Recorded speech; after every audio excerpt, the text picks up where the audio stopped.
খাল খনন কর্মসূচি উদ্বোধন, কাল দিনাজপুরে যাচ্ছেন প্রধানমন্ত্রী।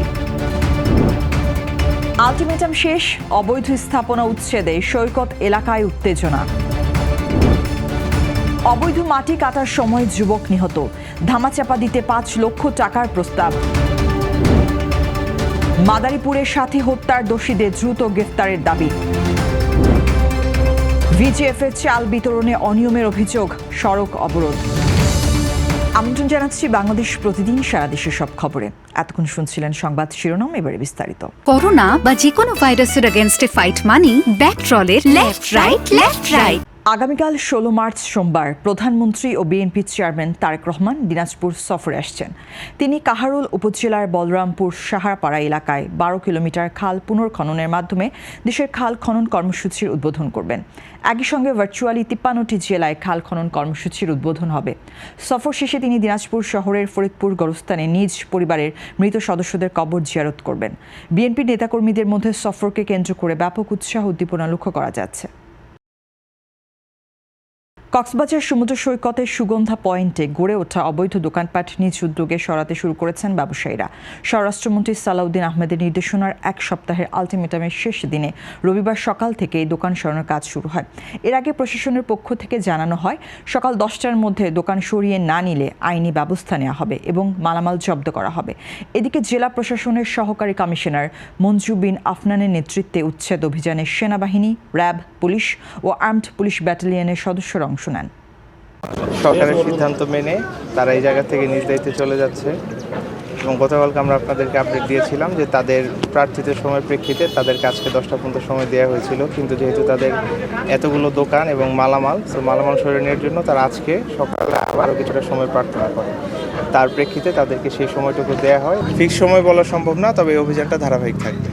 গাজীপুরের কালিয়াকৈরে অবৈধভাবে ফসলি জমির মাটি কাটার সময় ড্রাম ট্রাকের চাপায় মাসুম রানা নামে এক যুবক নিহত হয়েছেন। শনিবার রাতে উপজেলার মধ্যপাড়া ইউনিয়নের লস্করচালা এলাকায় এই দুর্ঘটনা ঘটে। নিহতের মরদেহ শহীদ তাজউদ্দিন আহমদ মেডিকেল কলেজ হাসপাতালের মর্গে রয়েছে। নিহতের পরিবার অভিযোগ করেছে, ঘটনাটি ধামাচাপা দিতে তাদের ৫ লাখ টাকা ক্ষতিপূরণ দেওয়ার প্রস্তাব দিয়ে চাপ দেওয়া হচ্ছে।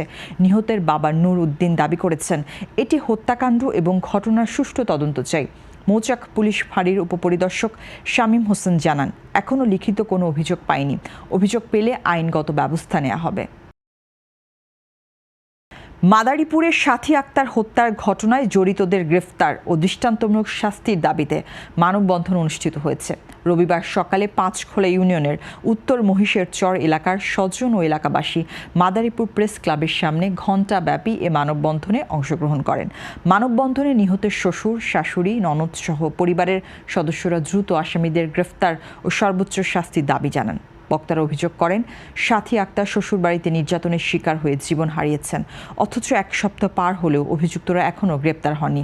স্থানীয় নেতারা ও স্বজনরা আইনের আওতায় আসামিদের এনে দৃষ্টান্তমূলক শাস্তি নিশ্চিত করার আহ্বান জানান। গাইবান্ধার পলাশবাড়ী উপজেলার মাহদীপুর ইউনিয়নের ভিজিএফের চাল বিতরণে অনিয়মের অভিযোগে সড়ক অবরোধ করে বিক্ষোভ করেছেন এলাকাবাসী। রবিবার দুপুরে ঢোলভাঙ্গা ও ঠুকিয়াপুর বাজার এলাকায় গাইবান্ধা পলাশবাড়ী সড়ক অবরোধ করলে কিছু সময়ের জন্য যান চলাচল বন্ধ হয়ে দীর্ঘ যানজটের সৃষ্টি হয়। বিক্ষোভকারীদের অভিযোগ, স্লিপে 10 কেজি চাল দেওয়ার কথা থাকলেও কম দেওয়া হচ্ছে এবং অনেককে দীর্ঘ সময় লাইনে দাঁড়িয়ে থেকেও চাল না পেয়ে ফিরে যেতে হয়েছে। তালিকা প্রণয়ন ও কার্ড বিতরণেও অনিয়মের অভিযোগ তোলেন তারা। তবে এসব অভিযোগ অস্বীকার করেছেন মহদীপুর ইউনিয়ন পরিষদের ভারপ্রাপ্ত চেয়ারম্যান আজাদুল সরকার। পরে পুলিশের আশ্বাসে অবরোধ তুলে নেন আন্দোলনকারীরা। দর্শক, এই ছিল এখনকার মতো সংবাদ। এতক্ষণ সঙ্গে থাকার জন্য ধন্যবাদ। পরবর্তী বুলেটিন দেখতে চোখ রাখুন বাংলাদেশ প্রতিদিনের ফেসবুক পেজ ও ইউটিউব চ্যানেলে।